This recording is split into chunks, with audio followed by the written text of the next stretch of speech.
Hello, and welcome to a video investigating some of From Software's level design trickery used in Bloodborne. A lot of times when you're looking at a faraway area, the game loads the basic textures of it, but none of the props, such as here in Cainhurst looking back at the beginning of the level from the rooftops near Logarius. We can see that one layer of the ground texture, or maybe a low-resolution version of it, is loaded, but the statues, gate, and fountain are missing. And in central Yharnam, if we walk back to the lamp and look at this spot, we can see that the items dropped by the brick trolls are loaded, but the statues and other props are not. However, when another area that isn't part of the currently loaded level is visible, From Software uses low detail models of these areas to show in the distance. And as with their other games, these distance models are not always accurate to the actual locations they represent. By placing shining coins to outline certain areas, running to another part of the game and looking back at that spot, we can get some interesting insights as to how all of these separate pieces fit together to create the illusion of a seamless world, or reveal that this sometimes results in a more disorienting experience. The limitation with using shining coins is that if your camera gets far enough away, they disappear. However, bloodstains do not, so by dying at a specific spot, we can use the bloodstain as a marker and not have to worry about distance. However, the drawback with this is obviously that you can only leave one bloodstain at a time. This is by no means something I came up with, because I got the idea directly from Illusory Wall. He and others like Zilly the Witch have made very in-depth and thorough videos similar to this, showing the discrepancies between the distance models and the actual levels. Unlike them, I don't have access to any modding or developer tools, so I can't completely dissect the game like I would ideally want to. However, using save editing, I'm able to use infinite shining coins instead of the usual limit of 99, and also make my character invisible. And as far as I know, nobody has ever made a video like this on Bloodborne, so without further ado, let's get into it.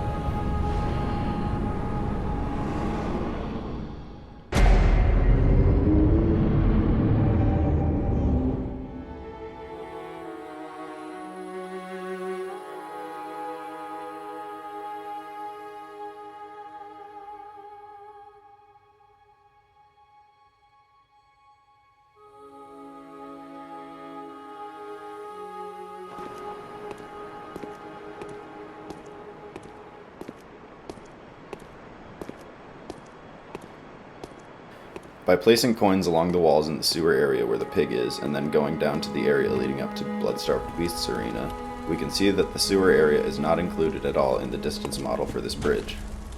We can also see that it's offset a bit from where it should be, and probably a little bit too high up as well.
Based on this, we can see that the view of Cathedral Ward from the beginning of Old Yharnam is completely inaccurate, although I suppose it gives the illusion that you've traveled farther down than you actually have.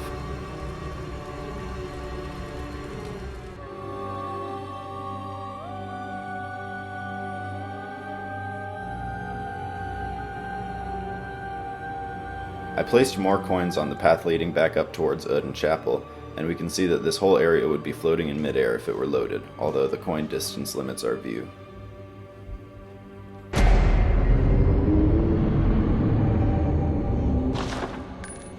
Everyone knows about the Cleric Beast door.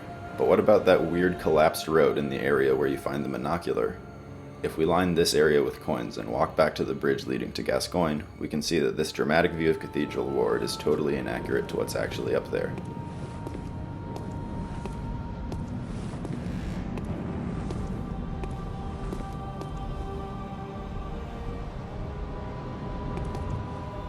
Side note, this spot was very difficult and scary to coin up because, as you can see, sometimes the actual collision doesn't line up with where you think a safe place to walk would be, and I fell off several times.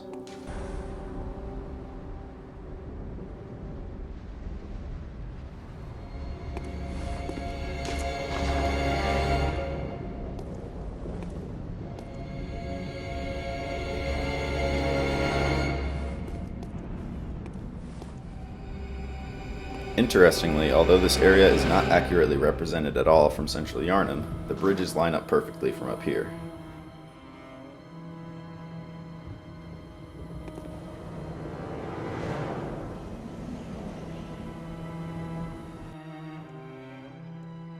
I also added some more coins near the stairs leading to where the church giant is and found them visible from Gascoigne's arena. And I imagine that if you covered the circular graveyard outside Odin Chapel with coins, it would be quite dazzling from here. But since placing endless coins is completely brain-rotting and I wanted to get this video done before Elden Ring, I didn't end up getting around to it.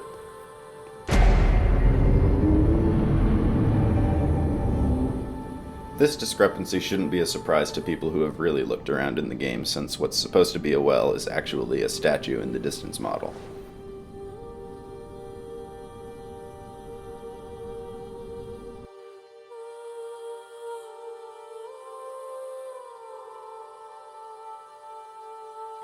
When we're looking at the spot with the two Yahar'gul hunters from the old abandoned workshop, we can see that it has been lowered down a bit, possibly to give a better view of the Grand Cathedral in the background. Likewise, the Healing Church workshop and the bridge leading to it are slightly lowered, but overall rather accurate.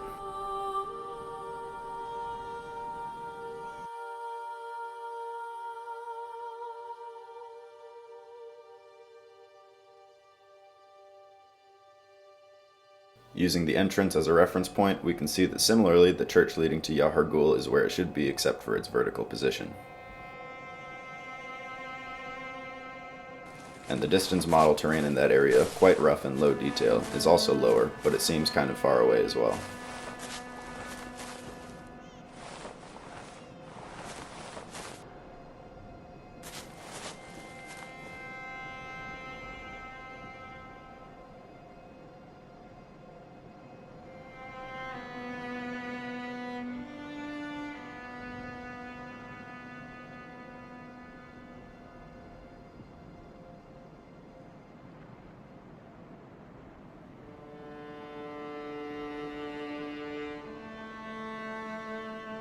I noticed that the upper Cathedral Ward bridge wasn't visible in this distance model of the Grand Cathedral, so I left a few bloodstains, but no luck. Now that we've covered the surrounding area as viewed from the old abandoned workshop, let's look at the old abandoned workshop as viewed from the surrounding area. I actually didn't notice until quite recently that you can see the old abandoned workshop from this spot with the Yahar'gul hunters.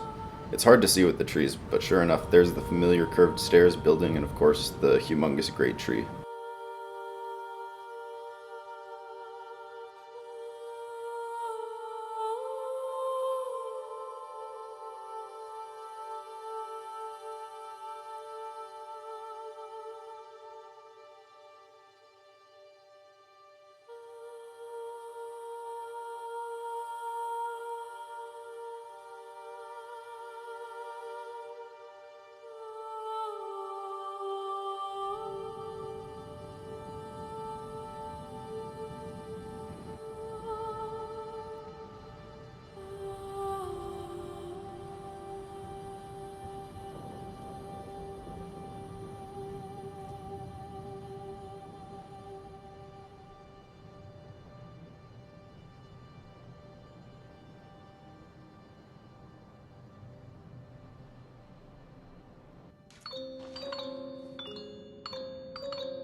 So when we compare its actual location to the distance model, we can see that the old abandoned workshop is much closer than From leads us to believe. This is maybe the most jarring discrepancy, since the distance model is placed very far away and the Healing Church workshop is just nowhere to be seen, and there's just this huge cliff. I think this is an example of using this trickery to create an illusion of scale and making the Cathedral Ward area seem much more vast than it actually is.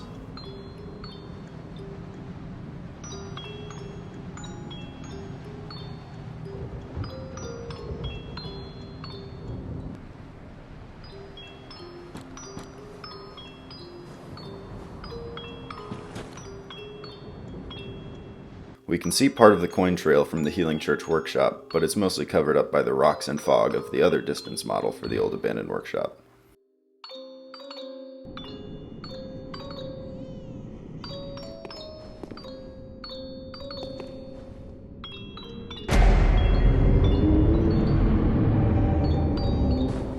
So this area is really weird.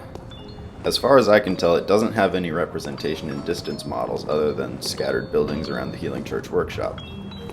As we can see, part of it is under the spot with the well and the Yharnam hunters, and presumably if all of Cathedral Ward were loaded, it would be partially underground. But what really threw me off was looking up at the entrance and exit of this area. When we look back at the Healing Church workshop building that we fell down to reach this place, we can see that most of it is missing. And then, confusingly, the building that houses the elevator we used to exit is replaced with a model that looks exactly like the Healing Church workshop. This is what I meant at the beginning when I talked about a disorienting experience. I know I wasn't paying attention to that kind of thing my first playthrough, and I'm sure most people don't bother to look that far up at all. So ultimately I guess it doesn't really matter, but it still raises questions for me about the development process and their potential scrapped plans for this area. Party Village, due to its sort of ghost location, not detectable from anywhere else, feels completely separate from the rest of the game, but I don't necessarily think that's a bad thing. It really creates that feeling of getting hopelessly lost in a maze-like city that Bloodborne does so well.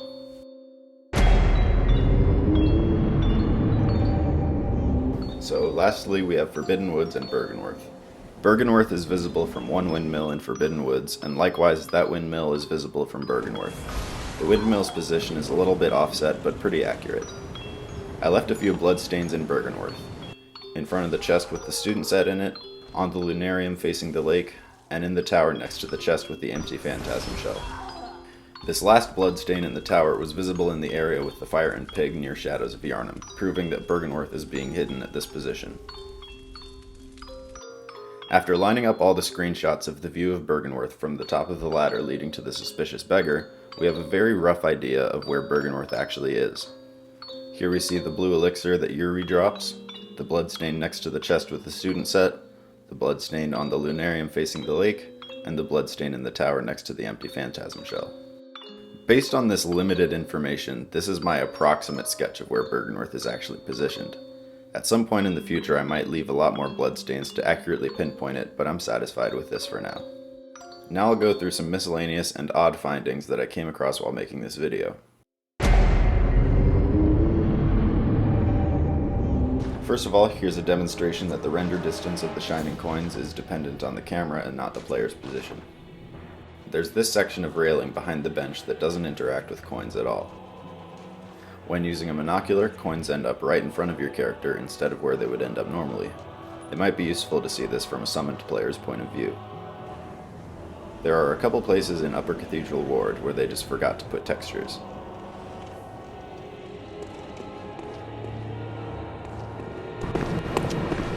There's this effect, which is likely due to loading in Yharnam at this spot.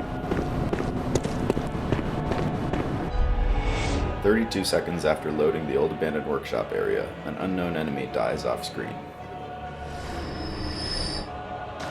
This entire section of floor in the Healing Church workshop where the ladder is doesn't interact with shining coins. When you walk toward the entrance of Old Yharnam, the lights in the church next to the secret entrance blink into view briefly. There are a few spots where your character just gets a little stuck.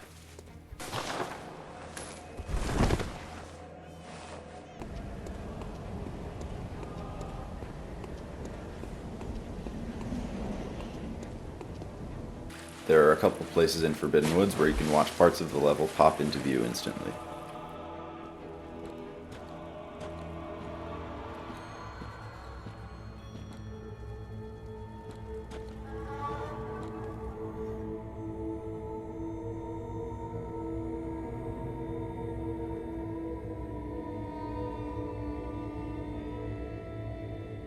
And lastly, check out this incredibly lucky close call I had while collecting footage.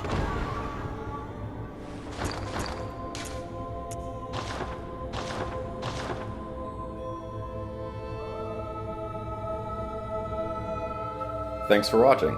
I hope you enjoyed, and if anyone with the tools to really dissect this game is watching, I hope this gave you some ideas for things to investigate. Shout out to Garden of Eyes for creating the spreadsheets with all the item IDs, such as the ghost hat and the Annalise dress. And a very special thanks to FNC for helping me with the invisibility, and hellawack for helping me with the infinite coins. I might return to this in the future, and hopefully someday I'll get a jailbroken PS4 and find some more stuff worth sharing. Until then, I'll see you all in Elden Ring.